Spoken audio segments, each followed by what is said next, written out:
White House is touting the impact of its immigration crackdown as they get ready to mark 100 days since the president took office. White House Press Secretary Caroline Leavitt says the president will sign 2 new executive orders on this issue later today.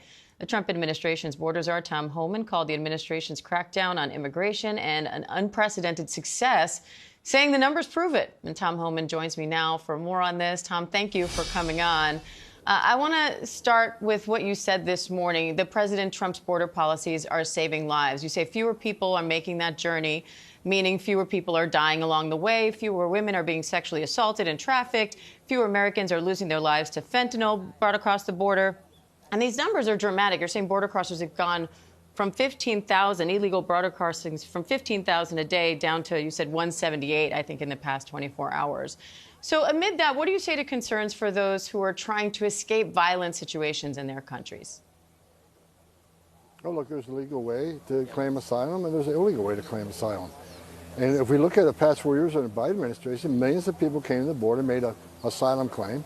But if you look at the immigration court data over the last 10 years, EOIR, Executive Immigration Review, immigration courts, it shows over the last decade, nearly 9 out of 10 people who make an asylum claim at the border end up with an order removal because they're not escaping fear and persecution from their homeland because of their political affiliation, their race or religion. So, and we got to remember why 9 out of 10 are making a false asylum claim. They're clogging up the system because there are tens of thousands of people in this world who really are escaping fear and persecution from their homeland because of their race or religion or political affiliation are standing in back of the line. So the data speaks for itself. This is about asylum fraud, not about asylum. Our latest ABC News, Washington Post, and Ipsos poll shows 53% of Americans disapprove of President Trump's handling of immigration. A plurality, 48%, say President Trump is going too far in deporting undocumented immigrants. What's your response to that? Look, I'm not running a popularity contest. I'm enforcing the laws. And by securing the border, like I said this morning, we have the most secure border in the history of the nation today. And like I say, crossings are down 96, 97%, depending on what week you look at. And like I said this morning, secure border saves lives. No one wants to talk about that. Because in the last 4 years, we had a 600% increase in sex trafficking. You had over 400 people on terrorist watch lists that crossed that southern border. You had 250,000 Americans dying from fentanyl coming across that border.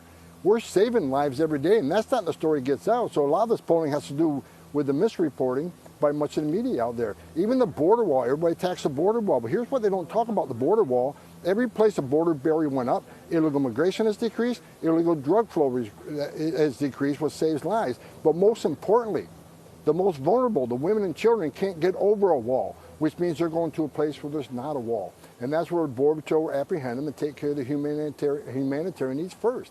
President Trump's policies are saving lives by the thousands. And that's something the American people don't hear enough about. And I think it'll turn those polls around if they heard the truth. That said, the ACLU is challenging the removal of at least 3 U.S. citizen children. You say the kids weren't deported. Their mothers were deported, and their mothers chose to take their kids with them.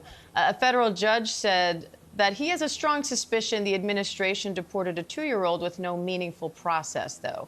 And court filings show they were deported before the court responded to a motion for a temporary restraining order. So why deport them before the court weighed in? No due process. The mother of a 2-year-old wanted her baby to go with her.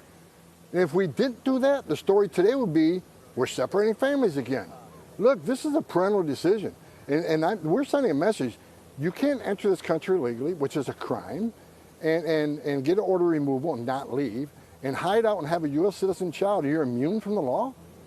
No, it doesn't work that way. Having a U.S. citizen child doesn't make you immune from law. U.S. citizen parents get separated from their children every day by law enforcement. We can't send a message to the whole world. It's okay to enter this country illegally, which is a crime. Just simply have a U.S. citizen child, and you're off the books. You're immune. The judge's order doesn't mean anything more right now, because if the judge's order of removal for the parent doesn't mean anything, then what the hell are we doing? Just shut down the immigration court. The final order don't mean anything anymore. Take the Border Patrol off the border because there's no consequences. We're enforcing law on the books. We're enforcing laws enacted by Congress and signed by a president, unlike the last administration who ignored the law. We're simply doing what Congress and the American people wanted. President Trump was elected to office because of his immigration policies and securing the border. We're giving the American people what President Trump promised them, and we're saving lives by the thousands. But what the ACLU is saying is that you're not allowing that full process to pay out, that one of those children, for example, has cancer and was deported without their medication, without a chance to consult with doctors. Can you confirm that, and do you approve of that? I don't approve. Look, every arrest ICE makes, every move ICE makes have discretion. I'm not familiar with that case. I find it hard to believe. So I've asked this morning for information on that. But bottom line is ICE has the discretion to not deport somebody for humanitarian reasons. But again, on these three cases, the children went with their parent. This is a parent decision, not a government decision. We're trying to keep families together. And if the parents want to take the child with them, that is their call, and we support that. We're trying to keep families together. And again, if this wouldn't have happened, if the child would have stayed here with their relatives, the story would have been, we're separating families. But while you're asking me these questions, why don't you ask me about the 500,000 children that were smuggled in this country, separated from their families, put in the hands of criminal cartels, not with their parents, put in the hands of criminal cartels, and the last administration can't find 300,000 of them. You know what? We've already found 5,000 of these children. President Trump's committed for these 300,000 missing children. We'll find them and reunite them. We'll rescue them. But no one wants to talk about that, but I'll talk about it with you today. And Tom, we have reported on that story at length and continue to report on the progress of it. And I'm very happy to continue that conversation as well. But I want to ask you right now about the administration detaining several international students in the first 100 days, revoking visas, revoking green cards.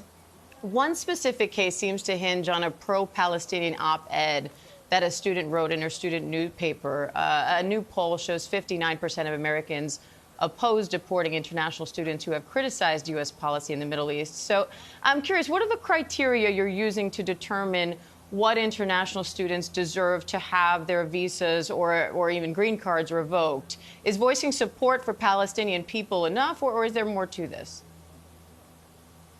Well, there's much more to it. Look, someone isn't removed just because of their opinions or they protest. It's not just what they said, it's what they did. And look, the last administration, they can let this happen, but Trump administration is not going to let it. When you get a visa to come to this country, there are certain requirements. It's a privilege to get a visa to come to this country, and you got to follow the rules. I'm not in the weeds on that. That's with the State Department, ICE. So I don't know specifics of that case, but the intent is that when you come to this country with a visa, it's a great privilege. You got to follow certain rules. And that's what the State Department is doing, they're revoking the visas. And ICE's role is simply, when someone loses their status, they got to deport them. But I'm not on the weeds on this. It's kind of out of my lane, so I'll leave it at that. And Tom, I know I have to let you go, but quickly, anything you can tell us about these new executive orders set to be signed today? The executive order in sanctuary cities is needed. I know a judge has just recently said, another district court judge who does a nationwide injunction, which I don't think they have authority to do. There's a reason they're called district court judges. But we're not going to stop doing what we're doing. The judges can issue these nationwide injunctions, but we're going to keep moving forward. The president's going to sign the executive order because sanctuary cities are sanctuaries for criminals. I'll give you one example. Laken Riley. She fought for her life for 17 minutes. If we didn't have a sanctuary city law in New York, ICE would have got him when he was arrested in New York. He never would have made it to Georgia. Laken Riley would be studying today in the college, and her mother wouldn't have had to bury a daughter. That is one example out of thousands. So we're going to keep putting the pressure on sanctuary cities. We're not giving up. All right. Trump administration borders are Tom Homan. Great to have you, Tom. Thank you.